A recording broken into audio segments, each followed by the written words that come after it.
दोस्तों, वो कौन से देश है जहां मुसलमान भी हिंदू धर्म को फॉलो करते हैं? क्या वाकई सऊदी अरब में हिंदू धर्म को मानने पर कोई पाबंदी नहीं है? और ऐसा क्या स्टेटमेंट दिया है प्रिंस मोहम्मद बिन सलमान ने जिसे सुनकर मुस्लिम आग बबूला हो उठे? जानेंगे इन सभी सवालों के जवाब, तो बन रहे वीडियो के लास्ट तक हमारे साथ। दोस्तों, आजकल सनातन धर्म गर्मजोशी से फैल रहा है, जिसकी जड़ें भारत से लेकर विदेशों तक में फैल रही हैं, जिसका जिक्र सोशल मीडिया पर खूब जोरों शोरों से देखने को मिल रहा है।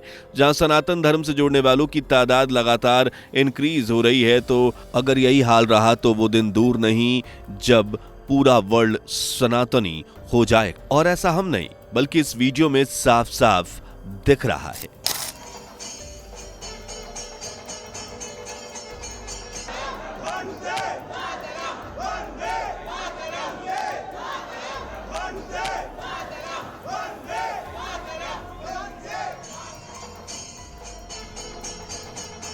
तो दोस्तों, देखा आपने, ये वही वीडियो है जो आजकल सोशल मीडिया पर छाया हुआ है, जिसे देखकर लोग काफी हैरान हैं। और आखिर ये हो क्या रहा है?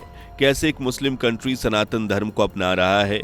लेकिन इन सब बातों को गहराई से जानने से पहले आपको एक ऐसी बात से रूबरू करा देते हैं जिसके बारे में शायद बहुत कम लोग जानते होंगे। दरअसल हम बात कर रहे हैं अरब के प्रिंस मोहम्मद बिन सलमान के उस स्टेटमेंट की, जिसमें उन्होंने कुछ ऐसा कह दिया जिसे सुनकर लोगों के होश उड़ गए। कई लोगों ने इस बात का विरोध भी किया और यह बात न्यूज हेडलाइंस में भी आग की तरफ फैल रही है। चलिए बताते हैं आखिर प्रिंस ने ऐसा क्या स्टेटमेंट दिया जिसे सुनकर लोग आग बबूला हो उठे। दरअसल सऊदी अरब के प्रिंस मोहम्मद बिन सलमान ने पाकिस्तान को कन्वर्टेड मुस्लिम देश और अरब का गुलाम कहा है, और साथ ही उन्होंने इस बात पर भी जोर दिया है कि मोहम्मद साहब के जो वंशज हैं वह असल में सऊदी अरब के लोग हैं। साथ ही उनका ऐसा मानना है कि पाकिस्तान एक इस्लामिक देश नहीं है, बल्कि यहां बसे लोग मुस्लिम धर्म में कन्वर्ट हो गए हैं। जी हां, ये उसी सऊदी के प्रिंस का कहना है जहां की खूबसूरती देखने लायक है, लेकिन आज सऊदी अरब एक चेहरे पर दो मुखौटे लगाए हुए नजर आ रहा है। दरअसल सरकार दो तरीके से अपने आप को रिप्रेजेंट कर रही है। वो वहां की जनता को यह दिखाना चाहती है कि वो अपने देश में किसी भी बाहरी धर्म को अलाउड नहीं कर रहे हैं। इसके अलावा सरकार ने जो स्टेप उठाया उसे सुनकर तो आप भी कहेंगे कि ये क्या बचकानी हरकत है। दरअसल सरकार ये कर रही है कि वो फिल्मों से जो हिंदू देवी देवताओं के सीन्स होते हैं उन पिक्चर्स को डिलीट करा देती है, जिससे वहां की जनता को ये लगा कि वो पूरी तरह से अपने धर्म को फॉलो कर रहे हैं। वहीं दूसरी तरफ आप इस वीडियो को देखिए, उसके ऊपर हाईलाइट हो रहे कैप्शन को पढ़िए। ओम परब्रह्म परम ज्योति निरालंबम निरामयम निर्गुणं च निराकारं विश्वकर्मणे नमो नमः।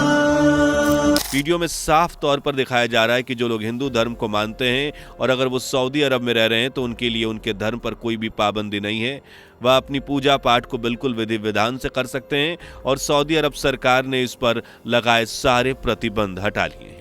इसलिए आपको इस वीडियो में यह लोग पूजा करते हुए दिखाई दे रहे हैं। इन बातों से साफ जाहिर हो रहा है कि सऊदी अरब सरकार भी नहीं चाहती कि सऊदी अरब में रह रहे हिंदू अपने धर्म को लेकर कोई समझौता करें।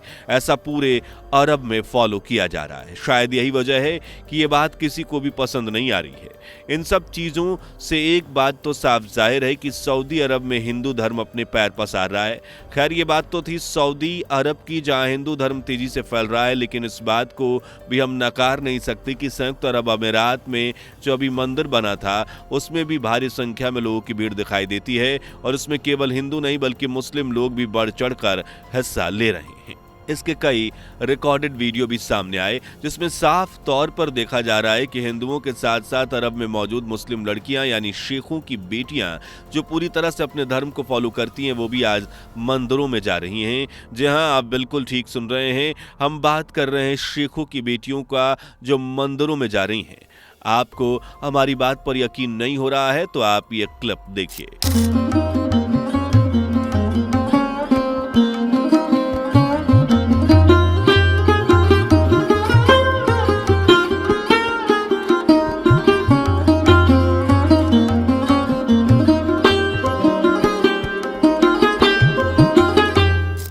देखा आपने किस तरह से मुस्लिम लड़कियां भी मंदिरों में जा रही हैं, घूम रही हैं और साथ ही फोटोज भी क्लिक करा रही हैं। अब सवाल उठता है कि आखिर कैसे मुस्लिम धर्म के बिलोंग करने वाले लोग गैर मुस्लिम धर्म के साथ कंधे से कंधा मिलाकर चल रहे हैं, क्योंकि ऐसा पाकिस्तान और हिंदुस्तान में बिल्कुल नहीं होता। और इसी वजह से यहाँ पर आप किसी भी मुसलमान को हिंदुओं के पवित्र स्थान जैसे मंदिर वगैरह में नहीं देखते, क्योंकि ये सब मुस्लिम लोगों को अधर्म अपने धर्म के खिलाफ लगता है। और इसी वजह से पाकिस्तान, बांग्लादेश और हिंदुस्तान के मुस्लिम्स इसे अपने मजहब के खिलाफ समझते हैं। इसके अलावा अगर हम प्यू रिसोर्स सेंटर के रिपोर्ट पर गौर करें तो इनसे साफ तौर पर इस बात पर जोर दिया जाता है कि आने वाले समय में सऊदी अरब में हिंदुओं की पॉपुलेशन डबल होने वाली है, यानी साल 2030 तक यहाँ हिंदुओं की आबादी में काफी तेज से उछाल आ सकता है। वहीं साल 2024 में सऊदी अरब में हिंदुओं की पॉपुलेशन की बात करें तो वहां हिंदुओं की आबादी करीब 7 लाख है और आने वाले समय में लगभग इसकी दोगुनी हो जाएगी। और ऐसा इसलिए हो पाएगा क्योंकि सऊदी अरब की सरकार ने अब यहां मौजूद गैर मुसलमानों को उनके धर्म को पूरी तरह से मानने की परमिशन दे दी है। और इतना ही नहीं, एक रिपोर्ट में तो यहां तक बताया गया है कि जो भगवत गीता को वहां उर्दू में ट्रांसलेट किया गया तो अरब और गल्फ कंट्रीज में इसकी कॉपीज करोड़ों की संख्या में सेल हुई, जो वाकई हैरान कर देने वाली बात है, लेकिन यह सच है। और अब भगवत गीता की ट्रांसलेटेड बुक जो कि उर्दू में है उसे लोग खूब इंटरेस्ट लेकर पढ़ रहे हैं। साथ ही कई लोगों ने रामायण और महाभारत की ट्रांसलेटेड बुक भी डिमांड कर रखी है, लेकिन जब उसका ट्रांसलेशन स्टार्ट हुआ तो उसमें कई शब्द ऐसे थे जो काफी टफ थे, जिस वजह से इसके नए सिरे से ट्रांसलेशन करके रामायण और महाभारत की किताबें भी लॉन्च की गई। और अगर आपको यकीन ना हो तो इस क्लिप को जरूर देखिए। Modi is glad about this, and I'm glad. I'm very it's my honor, you know. Especially, you know, it's very tired. This book, it's 2 years, not something easy, you know. And I'm so proud. I'm so proud, and I hope that the people Arab is see what I see, you know, in the book. It's very important too. The Ramayana or Mahabharata. Yeah. Did he also sign on the book as well? Yeah, he signed. Yeah, I make him as my office, you know, his memory. Yeah.